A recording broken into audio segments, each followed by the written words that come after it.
Another major step of us going back to the moon. Remember, we're going back to the moon. It's actually a different moon. We're going to the South Pole.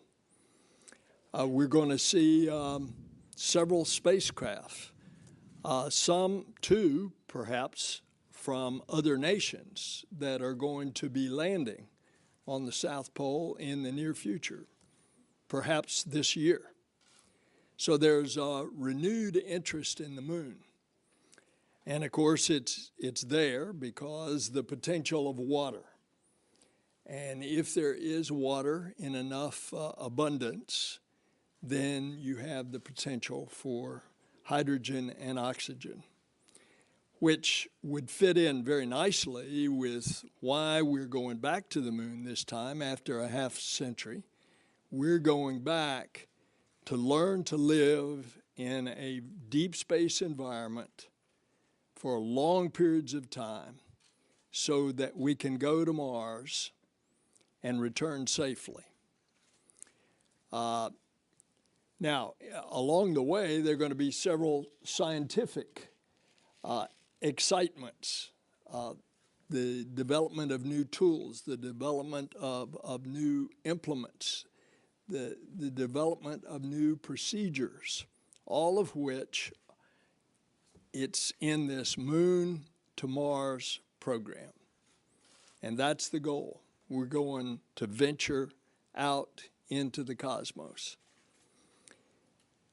We go back to the moon this time in a different way. We go back with commercial partners. And we go back to the moon with international partners. You should have seen the reaction when Reid brought the crew to Ottawa and they were in front of the Parliament. Or you should have seen Jeremy in his 10-gallon hat at the largest rodeo in the world in Calgary, Alberta. There's an excitement there that I can tell you that's quite exceptional as an international mission. You should see the fact that moi, having just returned from South America, 3 countries, Brazil, Argentina, and Colombia, no hesitation about the president of those countries receiving our NASA delegation. And not only excitement, but enthusiasm of presidents that amazed our U.S. State Department embassy staffs that would accompany us. There is this excitement in the international community. And of course, all along in the science that we're going to discover things just like I say about the James Webb Space Telescope. We're going to answer questions that we don't even know what the questions are right now. But I remember back on the 60th anniversary, they had me go to Houston 60 years to the day, and Rice University was having this celebration. And it was in the same place that President Kennedy spoke to an audience in that Rice Stadium. This was, a long time ago, but he said he had already declared in a speech to the joint session of Congress about a year earlier. In the meantime, John Glenn had flown, so we knew we were on our way. And Kennedy went there and he said, we go to the moon not because it's easy, but because it's hard. And space is hard. And there are those discoveries in overcoming this very hard environment that are going to fill us and our nature as discoverers and as adventurers. And that's why we're going back to the moon and then on to Mars. Thanks, Jackie. Thank you, sir. And now Deputy Administrator Maury.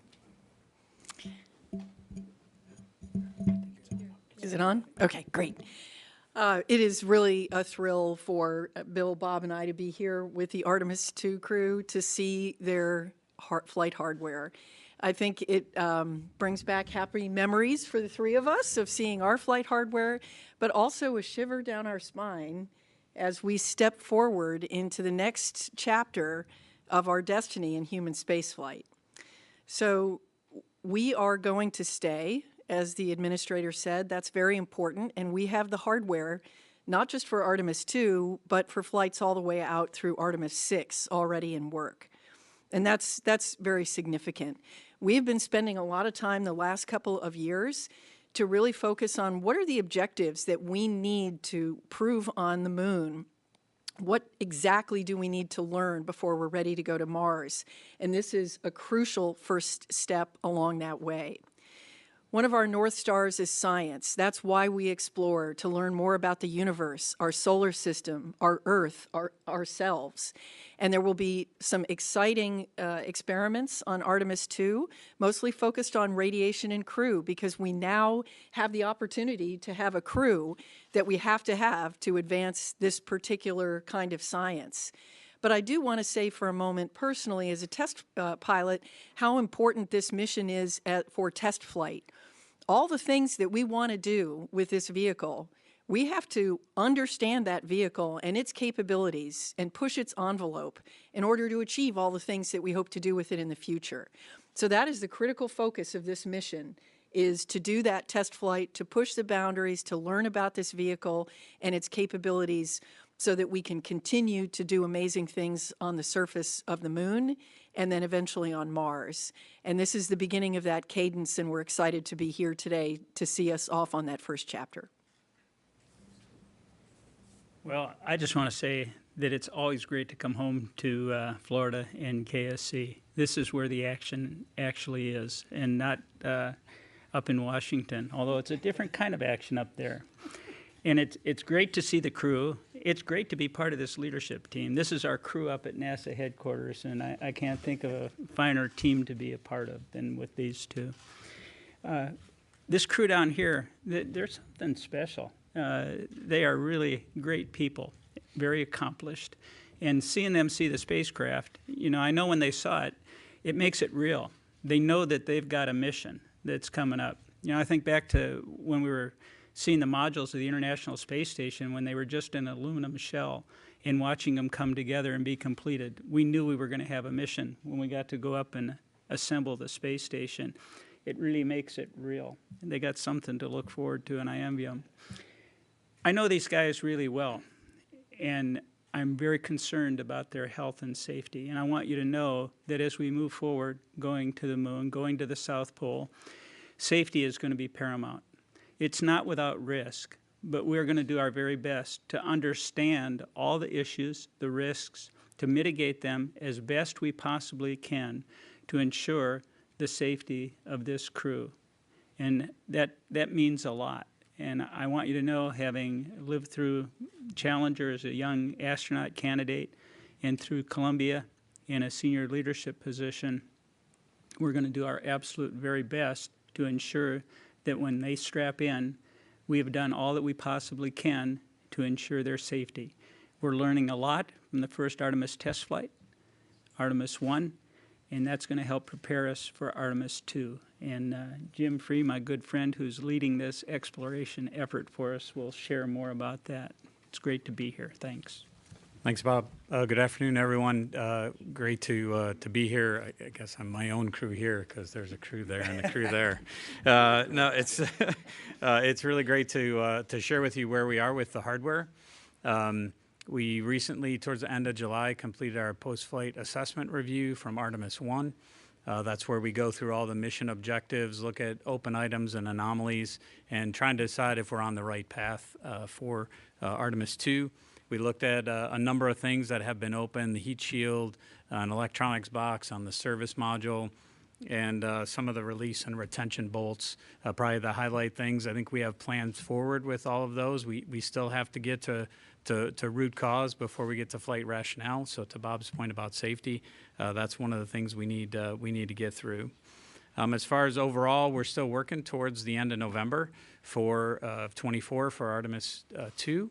That's critical to stay on that path. It's this balance of pushing hard but maintaining the right philosophy of not pushing too hard, if that makes sense to you. But I think to us up here it does, because we still need to press and get our missions on a cadence where we're doing the exploration around the moon and on the surface. This is a great first step for us, but we do need to be vigilant and care about the people going on these missions.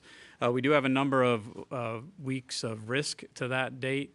The crew module is the critical path right now. We have to get the crew module assembled and tested and then mated with the service module, then turn it over to the ground system folks here for processing. The Exploration Ground Systems team here continues to push towards a mid-November roll of the mobile launch tower out to the pad to do some verification and validation tests of all the systems that have been upgraded and repaired since Artemis 1, and they're on a good path to the 16th. They completed a couple weeks ago the repair of the cable that holds up the crew access arm. So that was a big change. We were originally going to roll out on the 1st, but that was one repair we had to make. Orion, I talked about the crew module already. I'm sure it was great to see inside that for the crew. The service module was handed over from our European service module partners and the European Space Agency in June. We're continuing to work on the heat shield. We'll probably look for final disposition of that early next year. The Space Launch System, all the hardware is here right now except the core stage. We're holding the core stage back in Louisiana for some repairs that we need to make to one of the downcomers, and that'll probably be shipped in the November timeframe. There's no impact to the overall critical path or anything for stacking, which will probably start in the February timeframe of next year. From a flight ops perspective, obviously the crew training is well underway. The landing and recovery team, which is part of the ground system group here at Kennedy, did the underway recovery test number 10 last week, which included a night recovery. And I know the crew got to see the team in San Diego before they put to sea. You know, we're really not working major issues right now. We have some of the dispositions I talked about, but I think we're on a good path, and I want to stress that vigilance piece. I tell everybody, and I think I sat here at this table and said Artemis 1 was a great mission. We learned so much from it. The success was incredible. The only thing that carries over from that mission is the engineering. We're using all new hardware, so that vigilance of putting that hardware together and calling out when things are not right or there's a concern is really important, because these 4 folks next to me here depend on us to do that. So that'll be a focus of the team, and look forward to talking to you as we head closer to Artemis 2. Reed? Awesome. Thanks, Jim. We made it to Kennedy. This is awesome. I'll speak on behalf of Victor, Christina, and Jeremy, and then we'll get into some questions. But we're fired up. It's a great day yesterday when you walk around the corner at the Neil Armstrong Operations and Checkout Facility, and there's your spacecraft that you're going to ride in. The ship, as they call it over there. And we got to look inside and hang out, and it was really quite fascinating.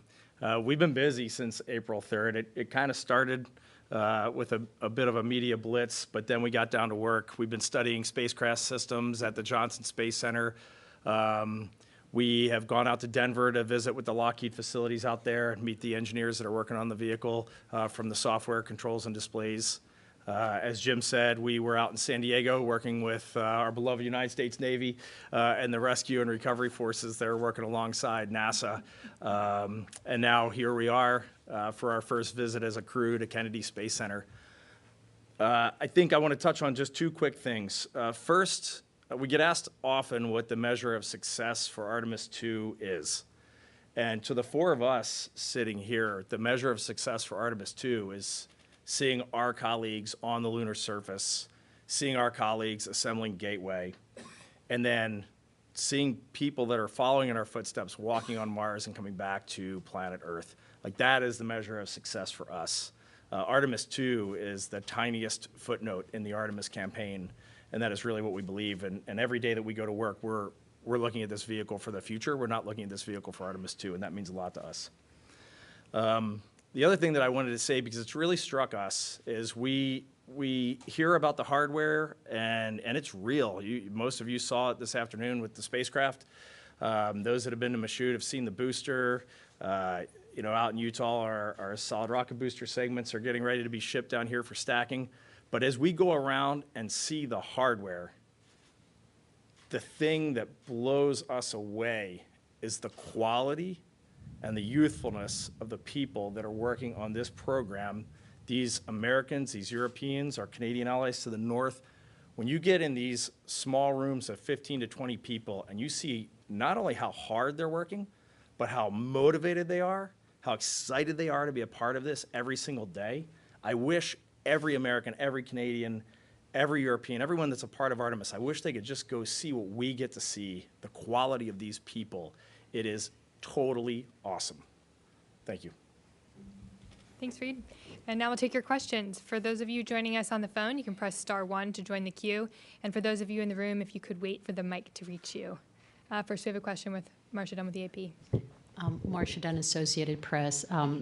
Maybe for Mr. Free, or I don't know. What's your working target date for Artemis 3? Is it still late 25? And for Artemis 2, is there any thought being given to upgrading to a real orbital flight? And if not, why not? And maybe you could tell me if that adds so much more complication that you wouldn't even want to try it, Reed. I don't know. But those are my questions. Yeah, so for Artemis 3, we're still working to our contractual dates with everyone, which is the December of 25.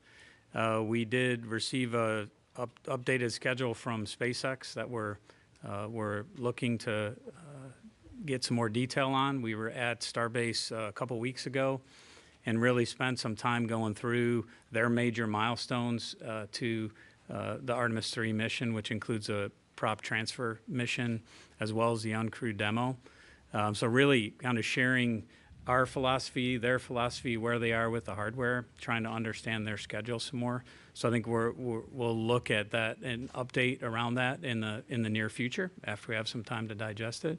But what we're holding all the contractors to is that December of 25 date.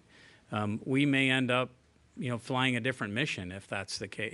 If we have these big slips out, we've looked at can we do other missions if the possibility exists there.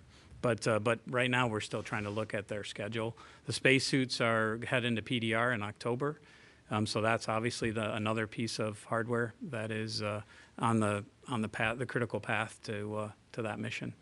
As far as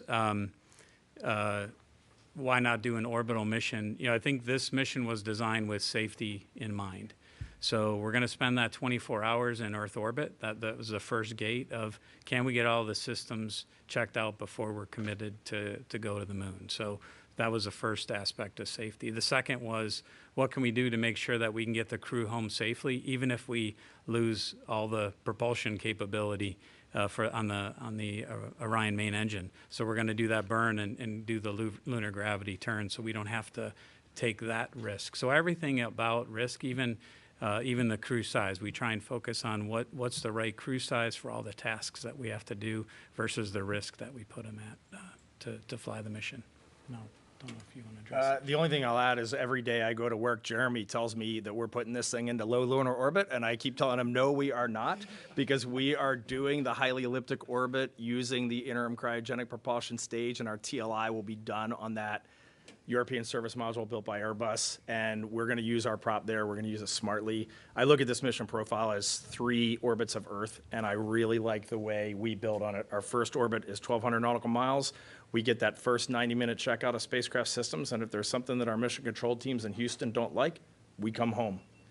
And then we do that big, highly elliptic burn, and we go out to 38,000 miles, which we're going to be glued to the window at the apogee on that one. But that gives us our 24-hour return capability, and if everything's looking good, we do our TLI burn, which is also our deorbit burn, really, and then we do a few course corrections on the way out and the way back. So I really like the way safety is built into this mission profile, and I don't think we're going into low lunar orbit on this one.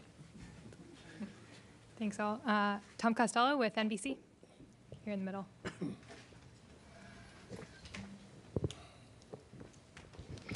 Hi, well, congratulations on a great day. Thanks for inviting us down here.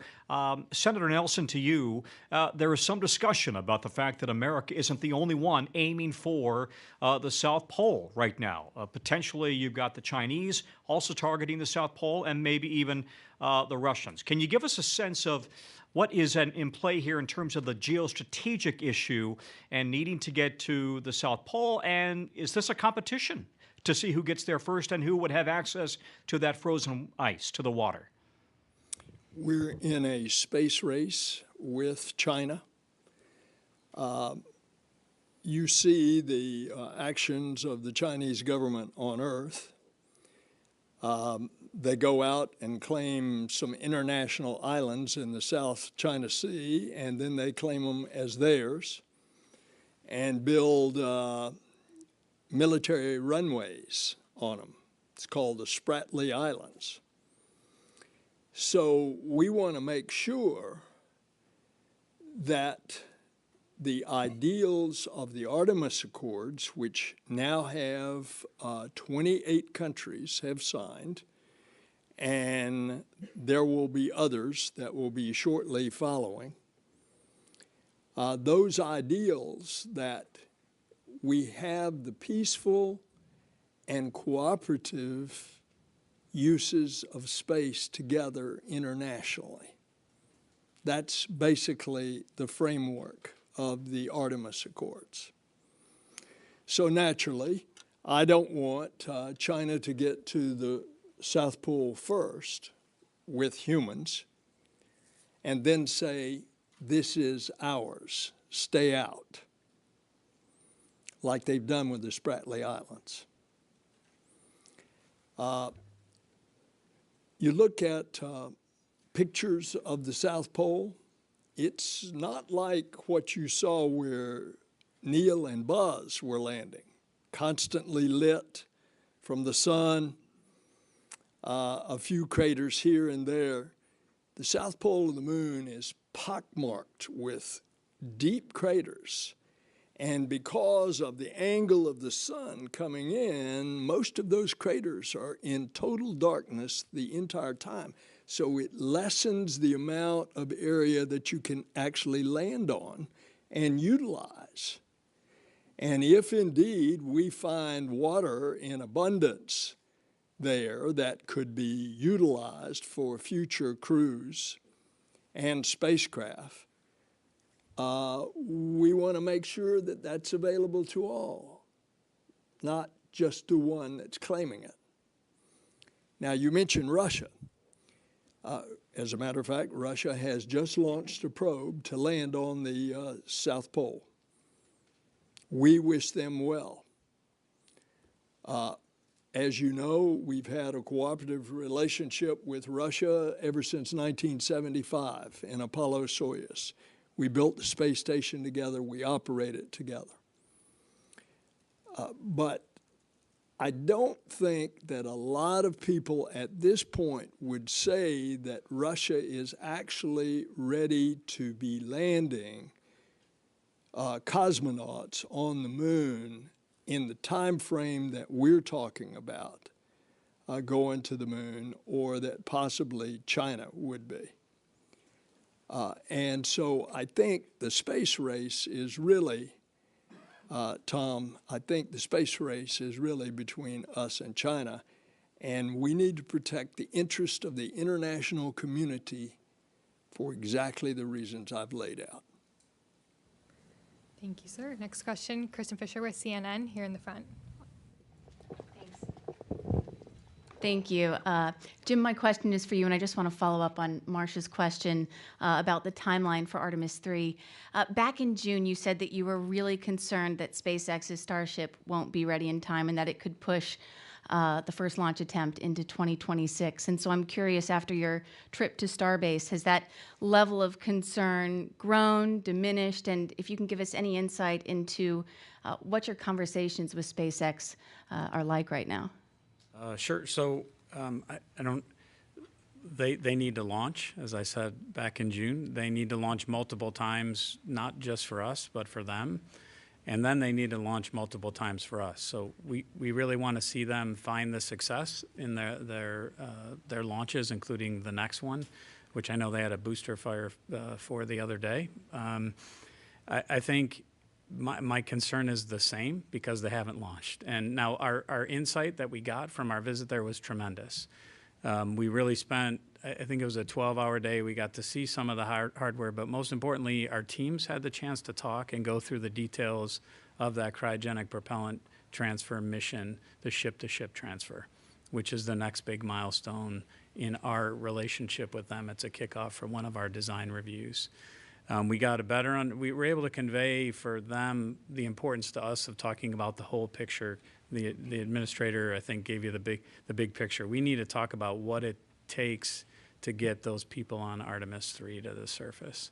They're excellent at their technical details, and I think just continuing to grow our relationship beyond commercial crew in this area, conveying why it's important for us to see that end-to-end schedule. We have the other elements coming together. That's another concern for me. It's Starship doesn't exist by itself. There's interfaces for our suits. So our suits contractor has to understand the interface and the design and the emulators and simulators that are ready for that.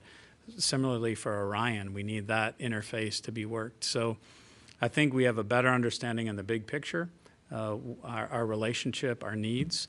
But we know they've proven that they can make great progress. I'm sure they will continue to do that. But as I said to Marcia's question, we really are trying to get in the details of that schedule, because when we come up with a date, December of 25 or whatever that date might be, we want to have confidence for our teams that we all have a realistic path to get there. Thanks, Jim. Next, we'll take a question from the phones. We have Joey Roulette with Reuters. Thanks, Jackie. Just to follow up on that last question for Jim Free, you had mentioned SpaceX sent NASA an updated schedule. What did that schedule propose? Did it propose backing off of the December 2025 date and doing it sometime later? Based on what you've seen now, I know you're at NASA still evaluating things. What do you think is a realistic date for that mission based on what you know now? Thanks. Thanks, Joey. I think my mom's probably watching this and say, never did I think that Jim would get more questions than the astronauts on the panel. I think our teams are really trying to understand. I'm not going to give you a date, Joey, because our teams are trying to understand what are those trades. So we obviously have to go through a contract change when we make this, because we had a contractual date with SpaceX. And we need to understand where the pressure points are that they have, where our needs are with some of the emulators, simulators, and interfaces that I talked about, and then decide what's the realism of that. We don't want to kind of zero margin schedule. We have to understand what the margin is in all of this. So in order to do that, our teams have to interact. That meeting at Starbase I talked about was one of many. And then I think we'll come out in concert with the leadership team of the agency and say, hey, here's where we think it's realistic, what that date is. Thank you very much. Next question here in the middle.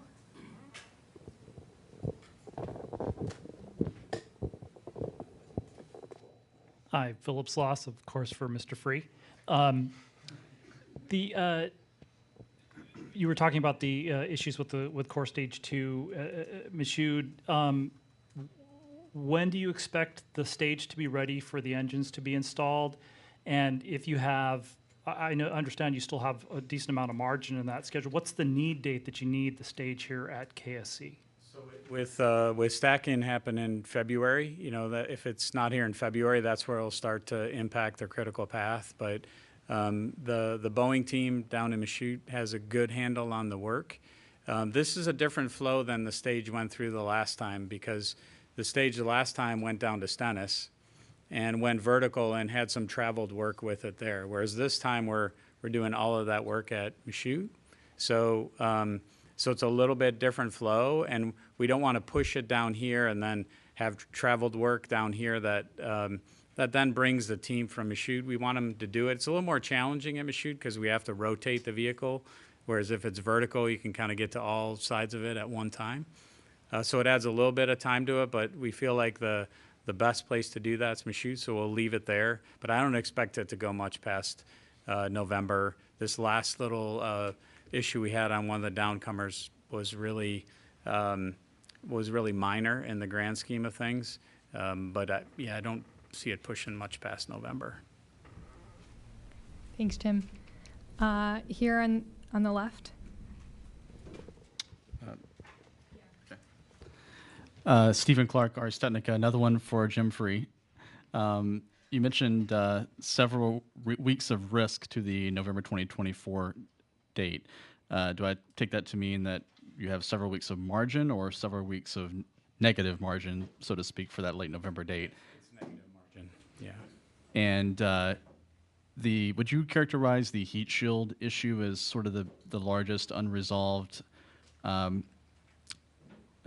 issue coming out of Artemis 1 at this point? And can you update us on what the root cause of that uneven charring and ablation of the heat shield was, and any mitigations that you're looking at for Artemis 2, either on the hardware or in the way you fly the reentry? Yeah, I think I definitely want Reed and the crew to weigh in here. I think it's definitely the biggest open issue out of one. We're going towards root cause, and I think this goes to Bob's comment about safety, and what the leadership team here has asked of us is focus on root cause. We've been through 2 series of tests in the ArcJet out at Ames. The 3rd series is happening this month. We have a fault tree that we've been working down. We have some theories on what the root cause might be. We won't talk about flight rationale until we get through root cause. We just had this conversation. I don't want the team to think about flight rationale, because as soon as you do that, you start to jump past things that might be lurking as a root cause that you might miss. So we have some ideas on what that root cause might be, and these testing series are slowly buying that down. It's tests out at Ames. We've also done tests at Langley. We're doing some tests down at Wright-Patterson Air Force Base in Dayton. So we're using facilities across the country. I think we're on a path to that root cause with the final disposition in April, and of course that's got to come up all the way through the agency. Our technical authority is a big part of that. The crew hears about it. I think they said they just heard about it yesterday, so they're heavily involved. Obviously we're going to make the right decision to keep them safe. If that decision is we have to do something drastic, then we'll do that. But right now we're on a path to press to get to the root cause, and then we'll make the final determination from there. I don't know if you want to add anything to that, Reed. I think you did a great job touching on it, Jim. And every time you see me coming, you take a step back because I'm coming about heat shield. But we really have a lot of really strong trust in this team. We have some really talented researchers and engineers looking at the problem, and I know we will find the right solution. And for sure, this crew, we're not going to launch until we know we're ready, until our team knows that the vehicle's ready. And we will keep the pressure on. But so far, I think all the right things are being done. Anybody else want to comment on it? Thank you both. Next, we have another question on the phone. Andrea Leinfelder with the Houston Chronicle. Hi, this question is for Jim. I was hoping you could give a little more detail on what you meant by saying we might fly a different mission. Like, are you suggesting that if the lander isn't ready in time, maybe you'll fly astronauts around the moon for a second time? Thank you. I think we're always one of the things Pam talked, and I'm not going to get her words right, so I won't even try. But a few months ago about what we learned from ISS. I think one thing we learned from ISS is to make sure we're flexible, so we keep human spaceflight viable.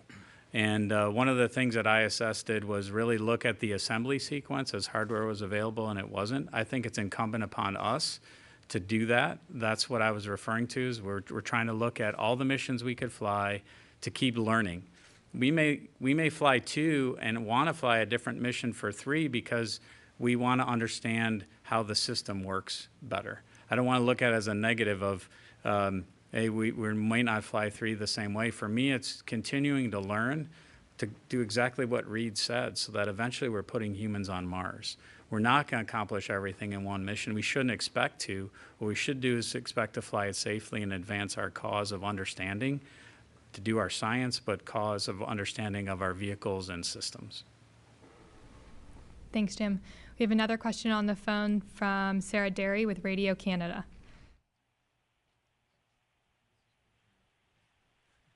Sarah? Le vaisseau Orion, comment ça s'est passé aujourd'hui? Peut-être un mot sur ça, s'il vous plaît. I'll say a couple words in French and then in English so it's understood here as well. But pour moi, c'était incroyable voir la capsule Orion pour la première fois.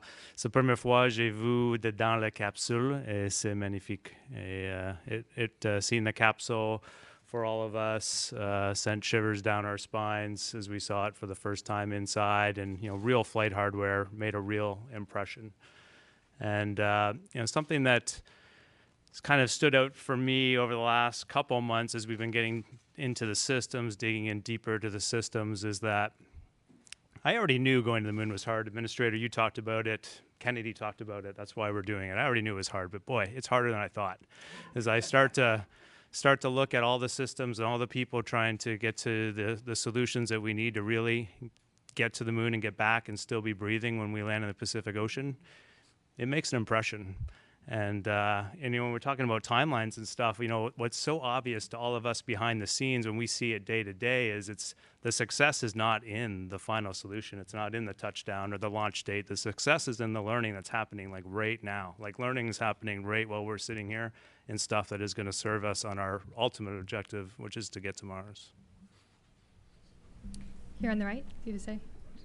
Yeah, J.D. Gallup with Florida Today, USA Today. Just a quick question. You talked about training and testing. What do you guys do to relax? What are you doing to kind of mentally prepare for going on this mission? You go first, I'll follow up. So, we spend a lot of time doing this, spending time with you all, sharing the good news. So honestly, when we're not doing this, that's a good time too. But no, it's we understand how important this is, and thank you for being here to share the story. But I have a family. I'm a husband and a father, and just the time that I get to spend with them, and they understand how hard we're working to make this successful. And so just being able to be home and truly relax, that is a win in and of itself. So it's great to be here, but it's also going to be great to get back home. Yeah. And, Victor brought up family, and I think one of the fun things that we do as a crew is get our families together. When we travel, oftentimes our families will come and they'll get to know each other, and that is really a great way to integrate. We feel like a family in and of ourselves, and I think they are also feeling that way. But just taking time. Last night, for example, on this trip, we found a restaurant, and the four of us went out to dinner together and had a great time, just, camaraderie and spending time together. So all the normal things, just like we'll have those group meals in space in the Orion vehicle. We're doing it here on Earth to prepare for getting to know each other and all that trust and relationship building that's going to be needed for ultimately the successful mission that we're going to do together. And I'm hearing whispers or a question about which restaurant. We're government employees, we're Yep, not allowed to no endorsement. Next question.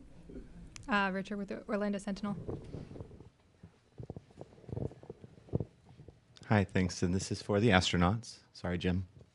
Last time Reed and I were in the same room, we spoke. We had an Apollo astronaut telling us great stories. I'm wondering if each of you have had the opportunity to discuss with any of the people still with us who have already traveled to the moon, and if there's any inspirational stories that you might be able to share. Thank you. I almost missed a call from General Tom Stafford because I thought I was a telemarketer on the day that we were announced as a crew on April 3rd. And I did pick up the phone, and what really shocked me was how unbelievably excited he was that we are going back to the moon for the agency, for the nation, and for the planet. So that was my story. And, someone who is very active in lunar science, period, and obviously the architecture that we're going to use to go back to exploring the moon and beyond is Jack Schmidt. He's still around. He's still very active. And to see his excitement and continued enthusiasm about this project is great. And so he's always been around. But someone who I've had some really interesting conversations with about recently, and he didn't go to the moon, but was an Apollo astronaut, Rusty Swikert. And our conversation centered around human nature and ancient wisdom. And I'm gonna save it for later because I think he's gonna have a chance to tell some more of this story. But the ancient wisdom part was a really, really fascinating conversation. Good time for one more question. Here in the front. Yusuke Tomiyama, The Yomiuri Shimbun, Japanese Daily. My question is to Mr. Nelson. You mentioned the difference between the Apollo program and the Artemis program. One major difference is international cooperation. Japan secured the opportunity to both fly on the Gateway in the Artemis program, but the opportunity to land on the moon has not decided, so uncertain. What do you think about the opportunities for Japanese astronauts to land on the moon? This is a question that every country, most every country in the world is asking. And of course, the specific answer to your question will be decided years later. Thus far, those countries that will be represented by an astronaut going to the Gateway have participated in the planning and will participate as part of the Gateway, which is the mini outpost or space station that will orbit the moon. The question about landing on the moon is to be determined. Obviously, it will be as a result of a participation. In Japan's case, Japan is very interested in doing a compartmented, pressurized rover on the moon. That would certainly be a part of the consideration, but other nations are doing the same kind of planning for the future as well. So even though we have a U.S. ambassador in Japan named Rahm Emanuel who constantly is asking me on behalf of the Japanese government these questions. Nevertheless, that's going to be determined some period in the future. All right, thank you all so much. Unfortunately, that's all we have time for today. I know we had a lot of outstanding questions, so please feel free to reach out to us in the NASA newsroom. You can learn more about NASA's Artemis missions at nasa.gov/Artemis, and I hope you have a great rest of your day. Thanks.